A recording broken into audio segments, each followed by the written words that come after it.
There is a dangerous, quiet poison hidden inside a heart that cannot say no. You have been told your entire life that being soft, forgiving, and endlessly giving is the highest virtue a human being can possess.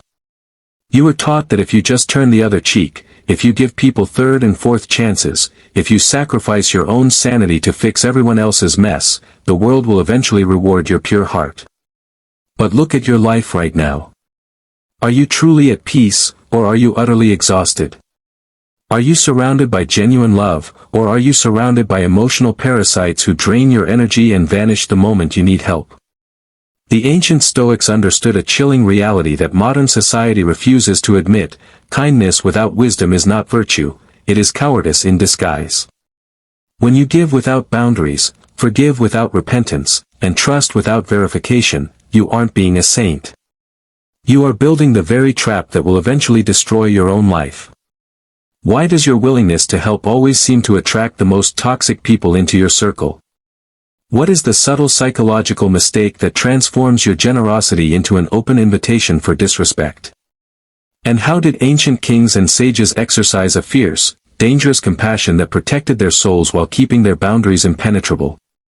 To understand how unguided kindness can burn down everything you love, look at the tragic downfall of King Agis IV of Sparta.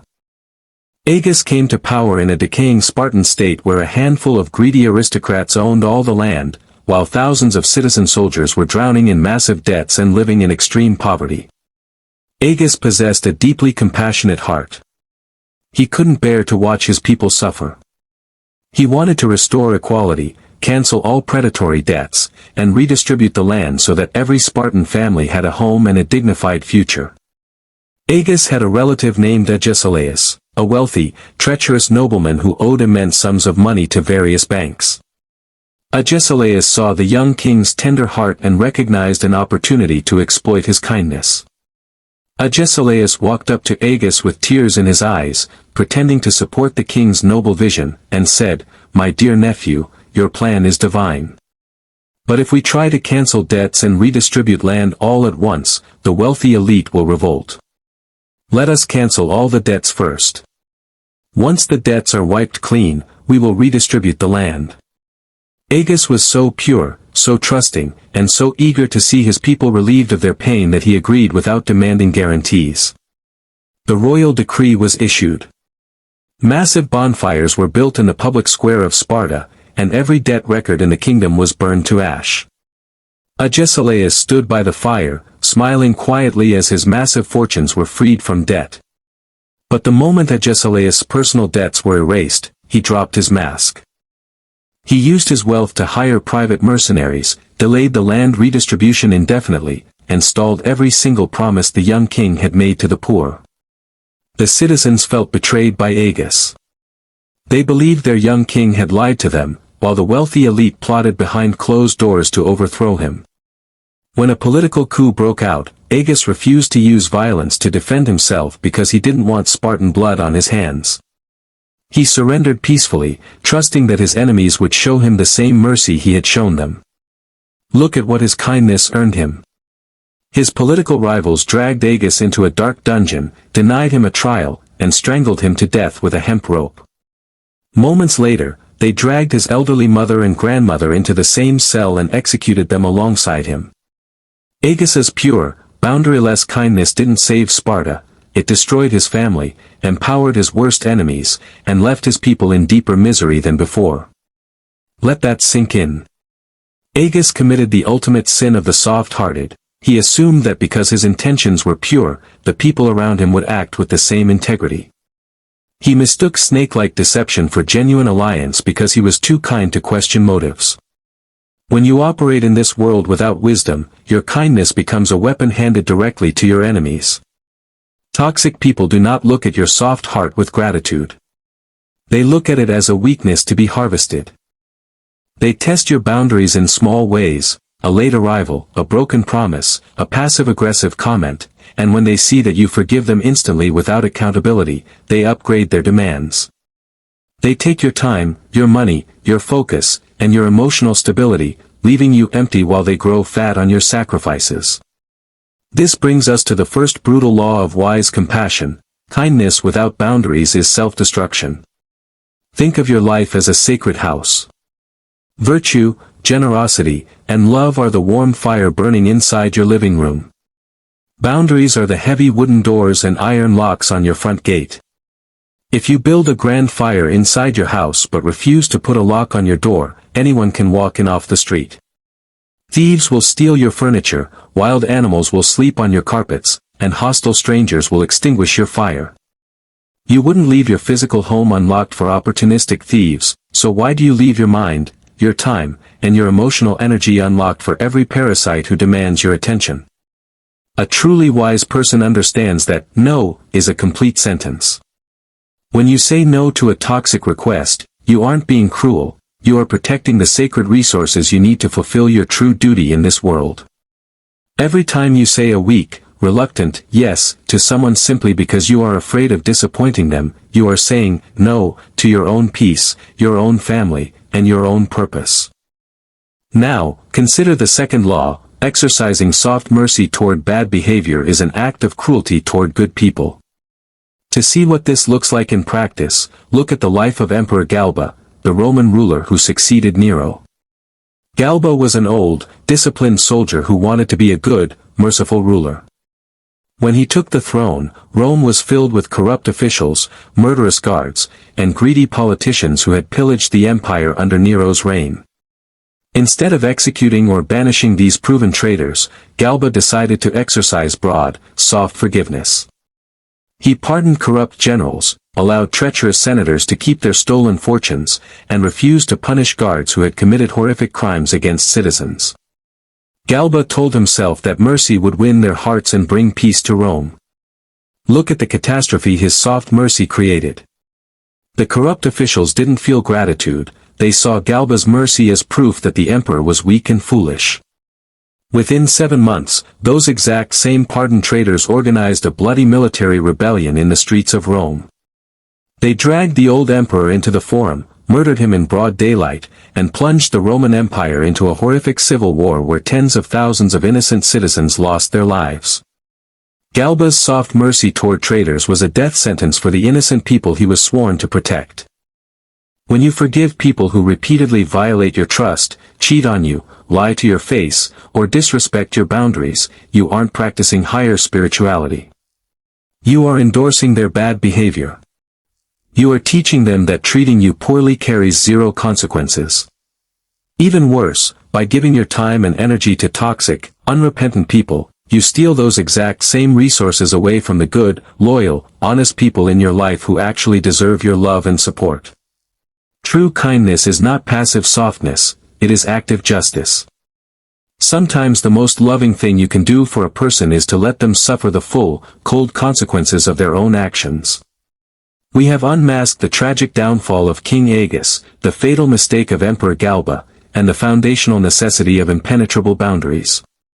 These realizations expose the dangerous illusion that softness alone can navigate a world filled with wolves. When we continue, we will step directly into the remaining master principles of wise compassion, principles that reveal how to spot emotional vampires before they drain your spirit, the ancient Stoic formula for exercising fierce love without compromising your safety, and the final realization that allows you to remain generous while remaining completely untouchable.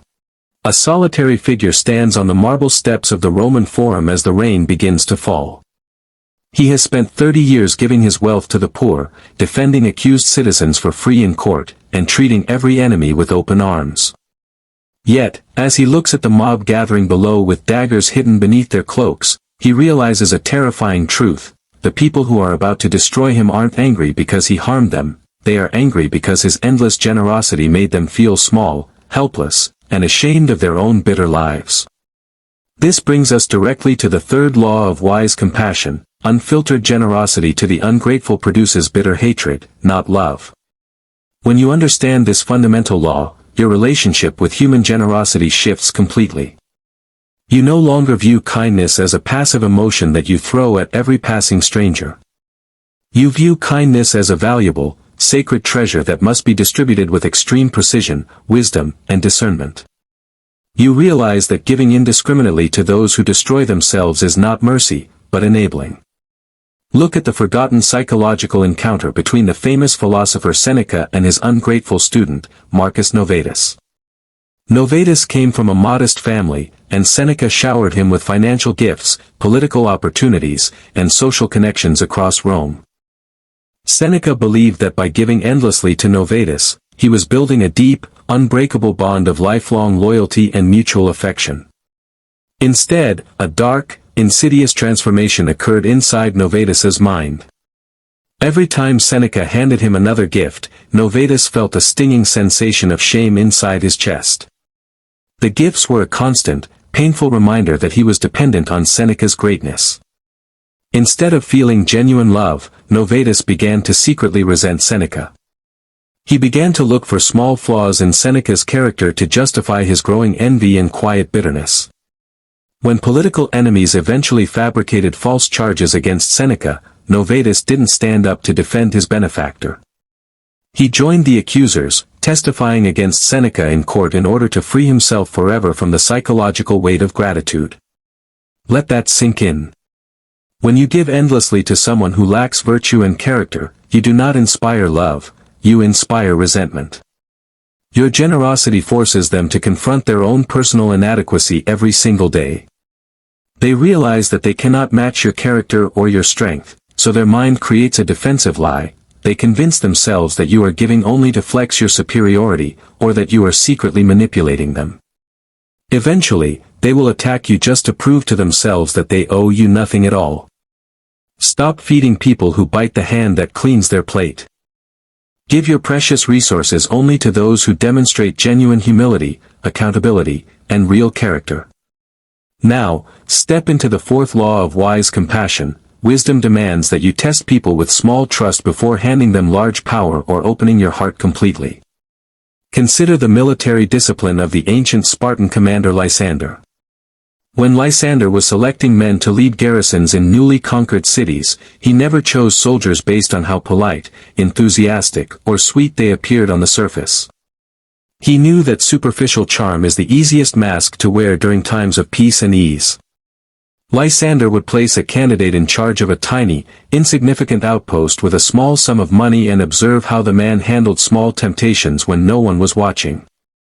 If the officer pocketed a single coin, if he abused a servant, or if he made excuses for a small mistake, Lysander immediately removed him from command without hesitation. He knew that a man who is unfaithful in small things will inevitably betray the nation when handed large power and grand authority. Look closely at how you select the people in your personal life. How often have you handed your heart, your deepest secrets, your hard-earned money, or your business to someone simply because they had a charming personality, a sweet smile, or a sad story? How often have you deliberately ignored blatant red flags, small lies, broken promises, gossiping about others behind their backs, telling yourself, "Oh, they are a good person at heart, they wouldn't do that to me." If a person lies to their spouse, they will lie to you. If a person gossips about their best friend to you, they are gossiping about you to others the moment you leave the room. If a person fails to respect your time on small matters, they will destroy your peace on large matters. Stop being blinded by potential or superficial charm. Observe how people handle small responsibilities, how they treat service workers, and how they react when they don't get their way. Their small daily actions are an exact blueprint of their soul. This brings us directly to the fifth law. True Stoic compassion requires the strength to inflict temporary pain to achieve permanent emotional healing. To see what fierce, wise compassion looks like when executed properly in the real world, look at the life of the great Stoic teacher Epictetus. Epictetus ran a famous philosophical school in Nicopolis that attracted young aristocrats from across the Roman Empire. One afternoon, a young man arrived at the school weeping hysterically, begging Epictetus to comfort him because he had lost his political position in Rome and felt completely ruined and hopeless. The young man expected Epictetus to hug him, offer sweet sympathy, and tell him that fate was being deeply unfair to his pure heart. Epictetus looked at the weeping youth with cold, fierce eyes, pushed him away, and said, "Why do you cry like a helpless child over a temporary piece of dirt? You didn't lose your soul, you lost a political title that was never yours to keep in the first place." If you cannot handle the loss of a fake honor, you are a coward, and my school has no room for weak men. The young man was stunned, humiliated, and furious. He walked out of the school, spent 3 days pacing his room in anger, and then had a profound psychological awakening inside his heart. He realized that Epictetus was right. His self-pity was a sickness. The philosopher's harsh words had shattered the young man's fragile ego and forced him to build true, internal strength. He returned to Epictetus, fell to his knees, not to beg for sympathy, but to thank the master for saving his soul from lifelong weakness and emotional fragility. Let that sink in. Soft kindness coddles bad habits, wise kindness cures them. Sometimes, the most loving thing you can do for a friend, a child, or a partner is not to comfort their self-pity, but to tell them the brutal, uncomfortable truth. Sometimes, love requires you to let someone hit rock bottom so they can finally find their own feet and stand like a human being. If you cushion every fall, if you solve every problem, and if you excuse every mistake, you aren't loving them, you are crippling them for life. Now, consider the sixth law: you must cultivate the capacity for fierce defense so that your gentleness remains a conscious choice, not a helpless necessity. Look at the ancient Stoic principle of the guarded sanctuary. A human being who is weak, helpless, and completely incapable of defending themselves is not kind when they refrain from violence. They are simply harmless. They have no choice. They are nice because they are terrified of conflict and incapable of standing up. Their softness is born from fear, not virtue. A truly virtuous human being is a person who has cultivated immense discipline, physical strength, competence, and the capacity for fierce, decisive action, but chooses to keep that power under absolute control at all times. They do not run from conflict out of fear, they navigate conflict with calm reason. When you know you can set a firm boundary, when you know you can walk away from a toxic deal, when you know you can defend yourself physically, mentally, and financially, your kindness carries real weight. It is a conscious gift offered from a position of immense strength, not a white flag waved from a position of total weakness. Finally, step into the seventh and ultimate law of wise compassion. Your highest, most sacred duty in this life is to guard the purity and peace of your own soul. You cannot pour clean water into other people's cups if your own well is poisoned with exhaustion, resentment, and deep bitterness. Every time you allow a toxic person to drain your spirit, every time you compromise your core values to please an ungrateful crowd, you are vandalizing the sacred temple of your own mind. You are sacrificing your divine duty on the altar of cheap approval.